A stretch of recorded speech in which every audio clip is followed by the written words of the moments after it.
Olá, eu sou Walter Procopio, seja bem-vindo a mais uma aula do nosso desafio de ler a Bíblia toda em um ano. Nós estamos no livro de 1 Samuel, começamos ontem mais um livro da Bíblia e hoje nós vamos no capítulo 4, 5 e 6 do livro de 1 Samuel. Esses três capítulos eles são muito interessantes, eles nos ensinam muito, porque o capítulo 4 vai terminar o capítulo 3 e o capítulo 4 começa assim: e a palavra de Samuel espalhou-se por todo Israel.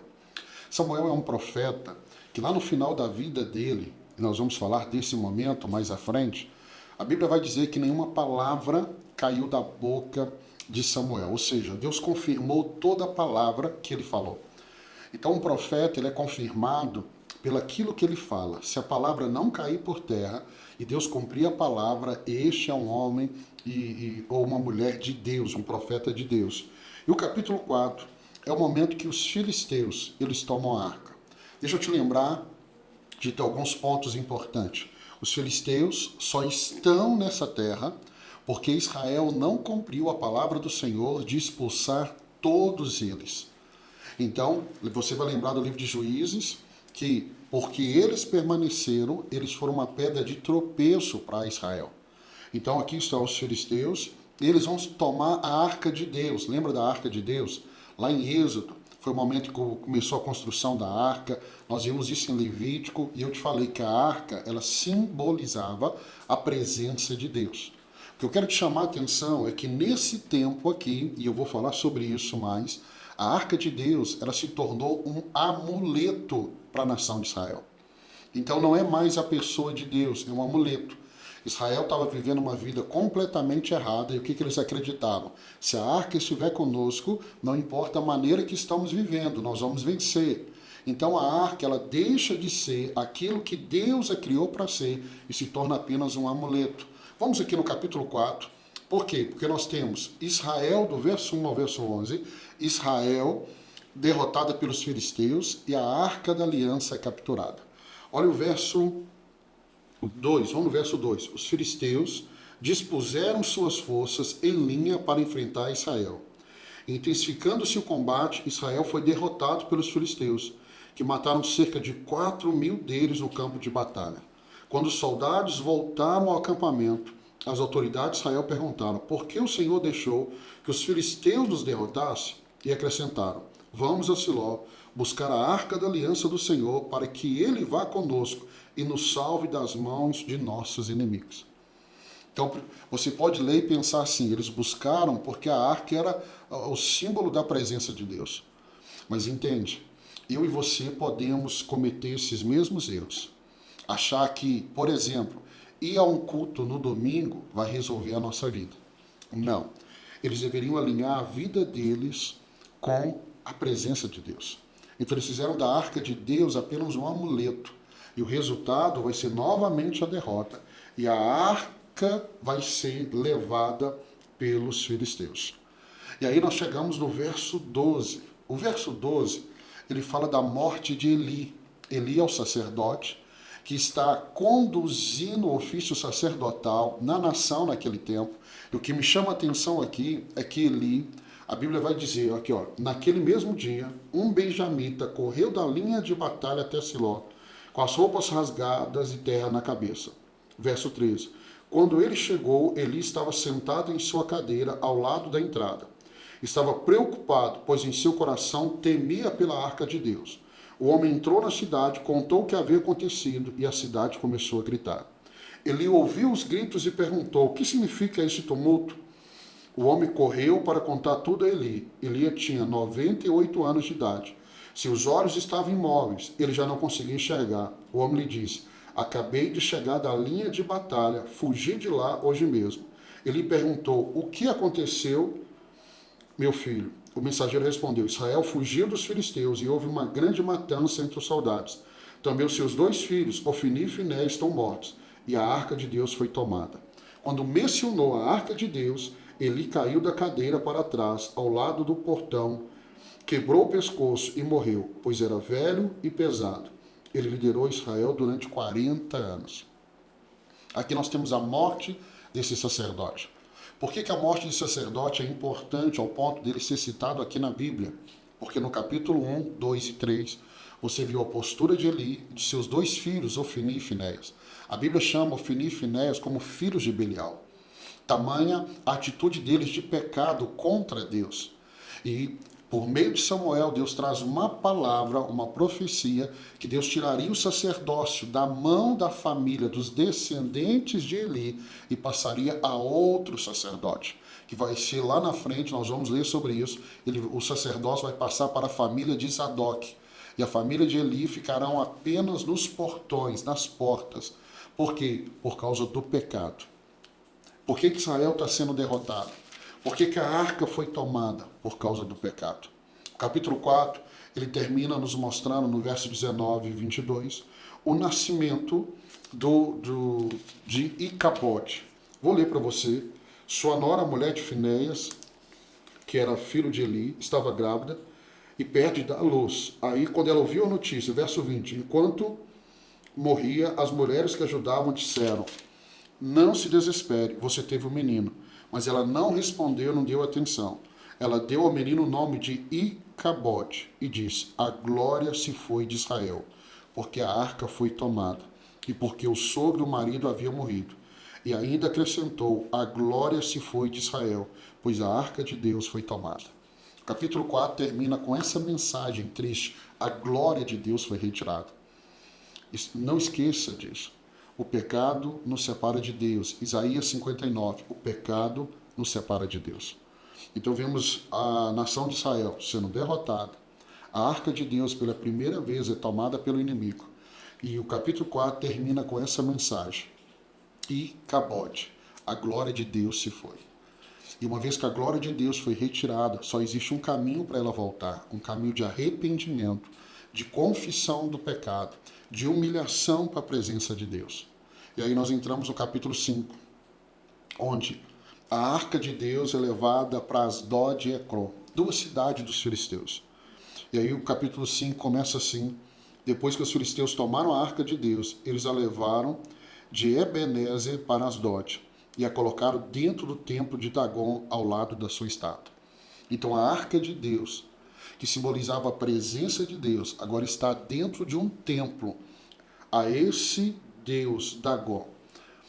Por quê? Porque os filisteus, eles não entendem o que é a arca. A mensagem da arca é para o povo de Deus.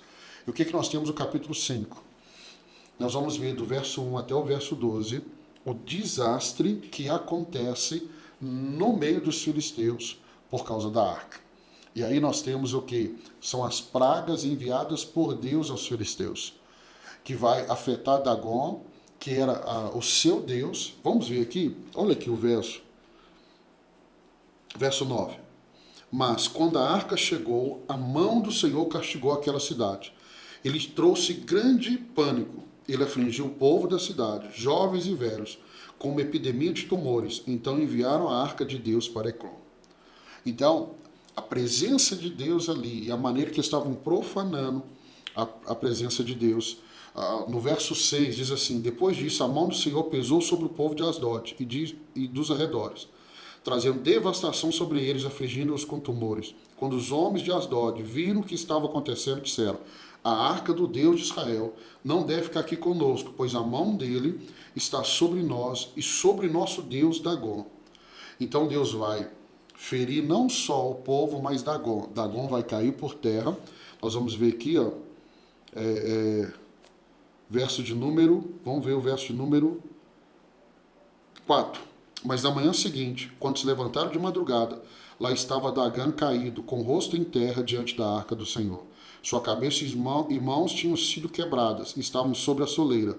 Só o seu corpo ficou no lugar. Então aquela estátua está diante da arca de Deus. É Deus trazendo a seguinte mensagem: não há um outro Deus além dele. Então, os filisteus pegam a arca, mas eles vão entender que com Deus não se brinca. E aí nós vamos entrar no capítulo 6. O capítulo 6 fala do retorno da arca. O capítulo 6 ele é muito importante. Muito. Porque lá na frente, quando Davi for levar a arca, eu vou te lembrar do capítulo 6. O capítulo 6 diz assim, ó: quando já fazia 7 meses que a arca do Senhor estava em território dos filisteus. Os filisteus chamaram os sacerdotes e adivinhos e disseram: o que faremos com a arca do Senhor? Digam-nos com que devemos mandá-la de volta ao seu lugar. Então eles decidem mandar a arca de Deus embora. Por quê? Porque ela está afligindo o povo. E aqui nós vamos ver que do verso 1 ao verso 12, os filisteus devolvem a arca a Israel. E devolvem de volta em uma carroça, puxada por 2 vacas. Não esqueça isso. Mas não tem problema se você esquecer, eu vou te lembrar. Aqueles que já leram a Bíblia uma vez já estão lembrando do momento que Davi vai levar a arca. Então a ideia de colocar a arca sobre uma carroça e colocar 2 vacas para puxar foram dos filisteus. Pastor, essa era a maneira da arca ser conduzida? Não. A arca deveria ser conduzida nos ombros do sacerdote ou dos levitas. Por isso que ela tinha as argolas, uma vara de um lado, do outro, era colocado sobre o ombro. Mas os filisteus, eles não conhecem a lei do Senhor. Então eles não tinham entendimento disso. Por isso que a arca aqui, quando ela é levada, ela não traz nenhuma punição. No caso de Davi lá na frente, nós vamos ver que Uzá, um amigo de Davi, quando vai tentar segurar a arca que Davi colocou sobre um carro novo e ali bois puxando, a Bíblia diz que Uzá vai morrer. Porque Davi deveria conhecer, e eu creio que Davi conhecia, porque Deuteronômio 17, e nós já passamos por ele, a Bíblia fala dos deveres do rei, e o rei deveria conhecer as Escrituras. Está lá em Deuteronômio 17, quando fala da obrigação dos reis. Então nós vamos ver eles devolvendo a arca, e do verso 13 ao verso 18, nós vamos ver a alegria de Israel em receber de volta a arca. Eles vão sacrificar a Deus, há uma alegria. Agora entenda, receber a arca com alegria não quer dizer que eles vão honrar a arca ou honrar a presença de Deus. Um exemplo que eu te dou é quantas pessoas eu conheço que entram dentro da igreja e recebem com alegria a palavra do Senhor. A palavra do semeador, Jesus fala daquele que recebe a palavra com alegria, mas essa palavra não tem raiz. Então, ela é facilmente arrancada. Então, a alegria, porque a arca de Deus voltou. E aí, do verso 19 ao 21, nós vamos ver uma punição, eu quero terminar aqui. O Senhor, contudo, feriu alguns dos homens, capítulo 6, verso 19. O Senhor, contudo, feriu alguns dos homens de Bet-Semes, matando 70 deles, por terem olhado para dentro da arca do Senhor. O povo chorou por causa da grande matança que o Senhor fizera. E os homens de Bet-Semes perguntaram: quem pode permanecer na presença do Senhor, esse Deus santo? A quem enviaremos a arca para que ele se afaste de nós? Então enviaram mensageiros ao povo de Querite e Jearim, dizendo: os filisteus devolveram a arca do Senhor. Venham e levam. E aí, nós vamos ver o capítulo 6 terminando com essa mensagem. Então enviaram mensagem ao povo de Israel, ao povo de Querite e Jearim, dizendo: os filisteus devolveram a arca do Senhor. Venham e levem-na para vocês. Eu quero terminar trazendo essa mensagem para você. A arca, o bem mais precioso da nação, chega nessa cidade.